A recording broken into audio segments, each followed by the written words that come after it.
할렐루야. 좋으신 하나님께 영광 감사 올려드립니다. 8월 13일 셋째 주일 말씀 묵상입니다. 디모데전서 4장 11절 말씀부터 16절까지 묵상합니다. 기도하겠습니다. 영광과 감사와 찬송을 하나님께 올려드립니다. 온 마음으로 하나님을 사랑합니다. 주의 보혈을 의지하고 주의 이름을 의지합니다. 하나님을 사모하는 모든 주의 백성들이 아버지 앞에 있습니다. 은혜 주시고 응답하시고 위로하여 주시기를 원합니다.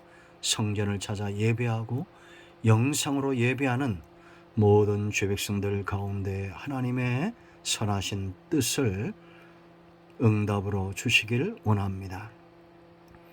땅끝에 있는 모든 교회들이 이 마지막 때를 승리케 하시고 이 모든 재난 속에서 다시 오실 주님의 음성을 듣는 지혜와 깨달음이 있게 하옵소서. 말씀을 읽고 들을 때 우리의 심령이 뜨거워지고 하나님의 선하신 뜻에 믿음으로 응답하는 시간 되게 하옵소서. 종을 낮추시고 겸손하게 하시고 오직 말씀의 도구만 되기를 원합니다. 예수님의 이름으로 사모하며 기도합니다. 아멘. 자, 말씀을 읽습니다. 너는 이것들을 명하고 가르치라. 누구든지 내 연소함을 업신여기지 못하게 하고 오직 말과 행실과 사랑과 믿음과 정절에 있어서 믿는 자에게 본이 되어 내가 이를 때까지 읽는 것과 권하는 것과 가르치는 것에 전념하라. 네 속에 있는 은사 곧 장로의 회에서 안수받을 때에 예언을 통하여 받은 것을 가볍게 여기지 말며 이 모든 일에 전심전력하여 너의 성숙함을 모든 사람에게 나타나게 하라. 네가 네 자신과 가르침을 살펴 이 일을 계속하라. 이것을 행함으로 네 자신과 네게 듣는 자를 구원하리라. 아멘. 오늘도 이 말씀은 우리 모두에게 응답의 말씀이고 회복의 말씀인 것을 믿습니다. 자, 여러분, 성도의 가치가 어디 있느냐? 믿음에 있습니다. 우리는 믿음으로 구원을 얻습니다. 예수님 외에는 구원의 주가 없음을 믿습니다. 그런가 하면 믿음 안에서 믿음의 역사를 이루는 삶 가운데 우리가 쓰임 받는다는 것이 얼마나 놀라운 축복입니까? 이제 이 사장을 통해서 바울은 디모데에게 먼저 경고했죠. 어떤 사람들이 믿음에서 떠나게 될 것을 경고하고, 그런가 하면 이제 6절로 10절에서는 이 지도자 한 사람이 얼마나 중요한가를 우리가 살펴봤습니다. 9절인데도 믿보다 믿을 수 있는 말을 그가 한 겁니다. 형제를 깨우치는 일, 이 목양, 깨닫게 하는 목양을 그가 감당해야 되고, 그런가 하면 그가 연단을 받아야 되고 소망을 하나님께 두어야 될 이런 지도자의 삶. 우리는 먼저 믿은 자들로서 또 가정에서 우리 삶의 행에서 우리는 지도자로서의 한 모퉁이를 또한 감당하게 됩니다. 여러분 가정의 영적인 지도자가 되시고 직장에서 삶의 모든 현장에서 말씀을 전하는 자들이 되어야겠습니다. 자, 이제 여러분 이제 마지막 11절로 16절에서 바울이 또한 디모데에게 말하는 것들이 있습니다. 여러분, 예수님이 이 땅에 오신 목적은 무엇입니까? 하나님의 뜻을 온전히 이루는 것이죠. 그것은 영원 구원 하나님의 나라를 세워가는 겁니다. 영혼이 온전히 구원받는 것, 창조의 완성이고 아브라함과의 언약의 성취인 것을 우리가 믿습니다. 말씀이 육신이 되어 우리 가운데 오셨다라는 것, 하나님의 말씀을 온전케 하고, 그러므로 예수님은 가는 곳마다 말씀을 선포하고 가르쳤습니다. 말씀이 선포되어지고 가르침을 받을 때 사람들이 돌아오고 구원받으며 하나님의 택한 백성으로서 거듭나게 될 것입니다. 그러므로 여러분 교회와 지도자들의 사역이 얼마나 귀합니까? 말씀을 선포하고 가르치는 사역입니다. 자, 그렇다면 우리가 말씀을 전하는 전도나 말씀을 선포하고 가르치는 이런 목양에 있어서 가르침 사역에서 가장 중요한 게 뭐겠어요? 세 가지입니다. 먼저는 권세, 권위가 있어야 됩니다. 여러분, 가정의 문제든지 교회의 문제든지 나라의 문제든지 무엇이 무너질 때 문제가 발생합니까? 권위가, 권세가 무너질 때, 권위가 무너지면 권세가 무너지는 겁니다. 대통령의 권위가 똥값이 된다고 생각해 보세요. 그럼 문제가 생기겠죠. 그런 대통령 자신에게도 문제가 있고 백성들에게도 문제가 있을 수 있습니다. 우리나라는 정말 권위가 세워져야 될 사람들의 그 권위가 무너짐으로 권세가 나타나지 않습니다. 가정도 마찬가지고 여러분 정치도 마찬가지고 국회의원들 누가 믿습니까? 공무원들 누가 믿어요? 대통령 믿지 않습니다. 이런 시대가 되어졌어요. 참 안타까운 거죠. 그러므로 지금 이 땅이 회복해야 될 것은 바로 이런 권위입니다. 권위가 회복되어야 권세가 나타나는 거예요. 여러분, 예수님이 가르치실 때 이 권위 있는 자와 같았죠. 분명한 증거가 권세로 나타납니다. 듣는 자들이 돌아오고 치유되고 죽은 자가 살아나게 하는 이 권세.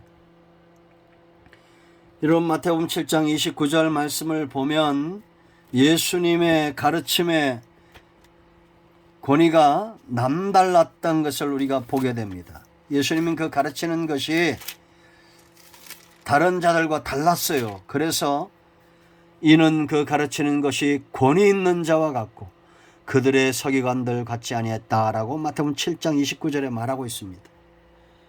여러분, 예수님을 통해서 수많은 사람들이 돌아오고 하나님 나라가 세워졌던 것은 권세가 있었기 때문에 성령이 예수님에게 임하심으로 권위 있는 자가 되었습니다. 오늘 11절 말씀을 보세요. 여러분, 너는 이것들을 명하고 가르치라 라고 말합니다. 누구든지 네 연수함을 업신여기지 말라라고 말합니다. 하나님의 말씀은 타협될 수 없습니다. 명령되어져야 됩니다. 가르쳐야 됩니다. 선포해야 됩니다. 여러분, 교회 지도자는 자기의 말을 하는 존재가 하나님의 말씀을 전하는 자잖아요. 그렇지 않습니까? 선포되고 명령되고 타협될 수 없어요. 네 연소함을 업신여기지 말라고 했는데 이때 디모데의 나이가 38세 40세였다는 겁니다. 그러니까 나이 많은 사람들, 직분자들에 의해서 성도들에 의해서 업신여김을 당할 수 있었다는 거죠. 그러므로 여러분, 디모데는 스스로 권위를 세워야 되는데 어떻게 하면 권위가 세워지냐. 12절 보세요. 누구든지 네 연소함을 업신여기지 못하게 하고 뭐라 했습니까? 오직 말과 행실과 사랑과 믿음과 정절에 있어서 믿는 자에게 본이 되어 이렇게 말합니다. 우리는 교회 지도자뿐만 아니라 가정에서도 지도자고 직장에서도 지도자의 목표를 감당하는 사람도 있고 전도자는 권위가 있어야 권세가 나타나잖아요. 여기 본은 뒤포스 이런 뜻입니다. 거울이라는 거예요. 보고 따른다, 본받고 따른다는 겁니다. 삶으로 본을 보여야 되는데 보여줘야 돼요. 거울을 보듯이 보여줘야 됩니다. 먼저는 말과 행실, 언행일치입니다. 언행일치할 때 신뢰가 가고 신뢰할 수 있는 사람에게 권위를 부여하는 거 아닙니까? 말과 행실이 다르다고 생각해 보세요. 그러므로 우리는 차라리 말을 적게 해야 됩니다. 말은 청산유수로 하는데 행실이 일치되지 않는다. 신뢰할 수 없습니다. 권위가 서지 않습니다. 대통령도 국회의원도 누구라도 언행일치하는 사람을 신뢰합니다. 그 사람에게 권위가 부여되고 권세가 나타나는 겁니다. 여기 사랑이라고 했습니다. 사랑. 이건 아가페의 사랑인데 사람을 대하는 기본적 그 마음 소양, 바탕, 그 사람의 마음의 바탕을 말하는 거예요.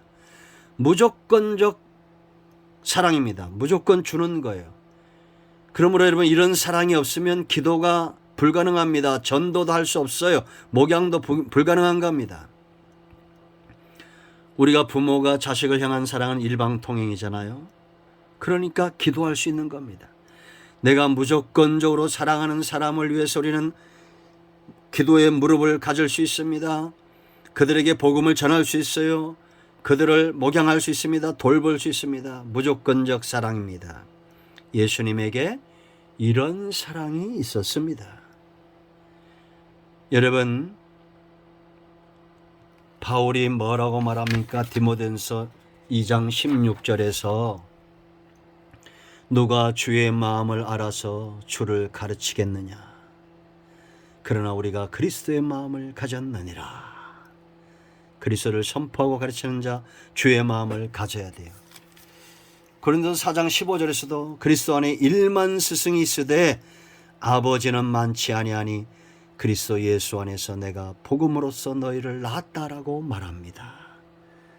사랑, 이 사랑이 없는 시대가 되어졌습니다. 부모가 어떻게 자식을 죽여서 냉장고 안에 넣습니까? 기가 막히지 않습니까? 교회에서 목사님들이 어떤 사랑이 있느냐가 굉장히 중요하고, 장로님들, 권사님들, 집사님들이 어떤 사랑을 갖고 신앙생활을 하느냐가 중요합니다. 여러분의 가정에서 남편 된 자, 아내 된 자, 아비 된 자, 이 도리가 있습니다. 어미 된 자의 도리가 있죠. 사랑입니다.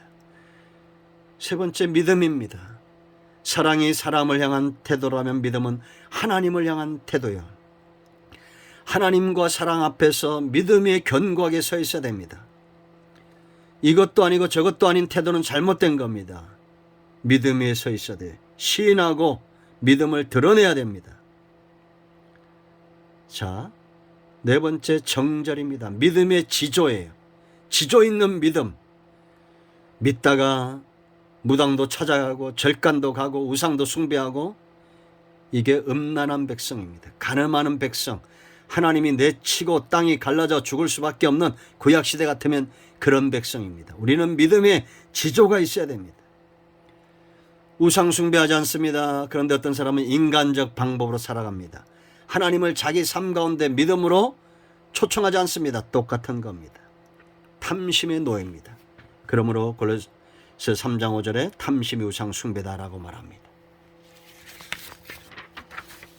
이럴 때 본이 되는 겁니다. 여러분, 우리는 누군가에게 거울이 되어줘야 됩니다. 그럴 때 사람들은 따라올 것이고, 우리는 신뢰받고 권위가 세워지고 권세는 나타나게 될 것입니다. 두 번째, 전념하라 그랬습니다. 13절 보세요. 뭘 전념해야 됩니까? 내가 이를 때까지 읽는 것과 권하는 것과 가르치는 것에 전념하라. 이 전념하라는 말은 주력하라, 열중하라, 이런 뜻이 있습니다. 다른 곳에 마음을 빼앗기지 말라는 거예요. 열중해야만 해야 될 만큼 가치가 있다는 겁니다. 어떤 것이요? 읽는 것, 권하는 것, 가르치는 것. 그러므로 가르치는 자나 듣는 저와 여러분 모두는 이것을 귀하게 여겨야 됩니다. 성경을 읽는 것. 이 초대교회 때는 성경을 막 읽었어요. 선포했습니다. 우리도 성경을 읽잖아요. 설교 전 성경을 읽고 말씀을 많이 읽습니다. 이게 중요합니다. 권하는 것, 권면하는 겁니다. 말씀대로 살도록 권하고, 믿음에 떨어진 자들을 상담하고 신방하고, 또한 가르치는 것. 이게 전념하라는 겁니다. 가르침을 받는 자는 마음을 열어야 되는데 전념해야 되겠죠. 여러분, 에스라 7장을 보면 에스라가 2차 귀환의 지도자죠. 1차 때 스룹바벨과 여호수아를 통해서 귀환을 합니다. 성전이 건축이 되죠. 에스라가 이제 이 성전이 건축된 나라로 돌아오면서 그가 꿈을 꿉니다. 결심합니다. 그리고 3차 귀환 느헤미야를 통해서 성벽이 완성될 때 나라가 온전히 회복이 되죠. 하나님이 1차, 2차, 3차 하나님의 놀라운 지도자들을 통해서 이스라엘을 세우는 것을 보게 됩니다. 2차 귀환 때 성전된 이 백성들에게 어떤 꿈을 꾸느냐. 여러분들은 하나님의 전입니다. 성전이 성령이 거하시는 전이에요. 이제 우리는 이런 꿈과 결심이 있어야 됩니다. 에스라 7장 10절 말씀 보면 에스라가 율법을 연구하여 준행하며 먼저 자기 자신에게 적용한 거예요. 말씀을 연구했다. 이건 주야로 묵상하는 겁니다. 이 말씀이 어떤가요? 깨닫기를 사모하는 겁니다. 그리고 그 말씀대로 살기로 준행하는 겁니다. 그 다음에 율례와 규례를 이스라엘에게 가르치기로 결심하였더라. 우리는 있잖아요. 먼저 우리가 말씀을 연구하고 말씀을 읽고 듣고 내 삶 가운데 적용해야 됩니다. 그리고 그때서야 비로소 누군가를 가르칠 수 있는 거예요. 이거를 전념했던 겁니다. 우리가 말씀의 비밀한 것들을 풀지 못하면 믿음에 설 수가 없어요. 그러므로 교회는 말씀과 기도에 전무하도록 지도자를 돕는 직분자들의 수고가 또한 필요합니다. 있어야 돼요. 사도행전 우리가 잘 알잖아요. 6장 1절로 7절에 구제하는 것 때문에 교회가 혼란스러울 때 사도들이 정신을 차리죠. 말씀과 기도에 전무합니다. 그럴 때 제사장의 무리도 그 도에 복종합니다. 교회는 말씀이 살아야 성도가 살고 성도가 살아야 부흥하며 하나님의 나라가 확장되는 겁니다. 그러므로 여러분 읽는 것, 권하는 것, 가르치는 것 전념하도록 우리가 힘을 다해야 됩니다. 이만큼 가치가 있는 거예요. 그러므로 듣는 자들이여 성도들이여 읽기를 게을리하지 마세요. 성경을 부지런히 읽으세요. 그리고 권함을 받으세요. 지도자들의 말에 순종하세요. 그리고 가르침, 내가 읽다가 깨닫지 못하는 것은 가르침을 받아야 됩니다. 세 번째, 성숙해야 됩니다. 이건 지도자나 성도나 성숙하게 되어 있어요. 권세가 나타나고 전념하면 성숙합니다. 그렇지 않습니까? 운동선수도 육체 연습도 약간의 유익이 있는데 여러분 15절 보세요. 모든 일에 전심전력하여 너의 성숙함을 모든 사람에게 나타나게 하라. 진보와 성숙을 말합니다. 성숙함에 진보가 있다는 겁니다. 요즘 휴가철이라 그런지 영상을 듣는 분들이 많지 않아서 제가 순간 좀 낙심이 됐습니다. 그래서 휴가 때는 이 영상을 제가 안 보냈죠. 그러나서 이 지난 영상들을 좀 사람들이 보도록 했는데 안 보는 것 같아요. 그 이걸 어떻게 할까? 너무 자주 보내니까 안 보나 하고 좀 이틀에 한 번, 한 달에 일주일에 한 두세 번만 보내겠다 이런 마음을 가졌는데 그런 마음을 두 가지 때문에 두 가지 의미 때문에 접었습니다. 하나는 그 보는 사람들 중에 굉장히 열심인 분들이 있어요. 그런 분들의 문자를 제가 받았습니다. 그래서 또 자기 지인들에게도 보내주는데 또 기다린다는 겁니다. 그래서 제가 매일 보내야겠다.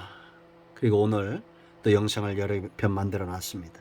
또 하나는 내가 손해예요. 말씀을 매일 묵상하고 영상을 만들다가 안 하니까 내가 성숙함에 이 진보가 더디어지는 겁니다. 그래서 계속하기로 마음을 먹었습니다. 자, 여러분 성숙함에 있어서 디모데에게 뿐만 아니라 저와 여러분의 중요한 게 뭐냐? 종목이 중요합니다. 내가 여러분 운동선수를 생각해 보세요. 축구하는 선수는 매일 축구를 해야지 일주일 내내 야구하다가 하루만 축구한다. 그럼 이 사람은 축구에 발전이 없어요. 그 14절에 이렇게 말합니다. 네 속에 있는 은사 곧 장로의 회에서 안수함을 받을 때 예언을 통하여 받은 것을 가볍게 여기지 말라. 디모데는 지금 교회 목사로 지도자로 부름을 받았습니다. 그런데 이 사람이 목사로 부름받지 않고 다른 걸로 부름받았다. 그러면 그 다른 걸 해야 되죠. 그래서 여러분 이 은사, 소명과 소명을 감당할 능력을 하나님이 주신 거예요. 이게 없는 사람은 잘못된 길을 걷는 것 같습니다. 여러분 의사가 되어야 될 사람이 목사가 되면 안 되고 목사가 되어야 될 사람이 의사가 되면 안 됩니다. 그죠? 나는 탁월한 목수의 기질이 있는데 나는 어부를 한다. 잘못된 겁니다. 부르심을 받을 때 소명이 있어요. 제가 목사 안수를 때 그 설교를 기억합니다. 소명이 없는 사람들이 목회자의 길을 걸어갈 때 어려움이 있다는 겁니다.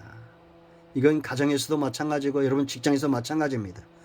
내가 부르심에 합당한 삶을 살아야 되고 하나님께 붙들림 받아 때로 어떤지 뭐지 복음을 전해야 됩니다. 하나님이 내게 주신 은사, 달란트 귀하게 여겨야 됩니다.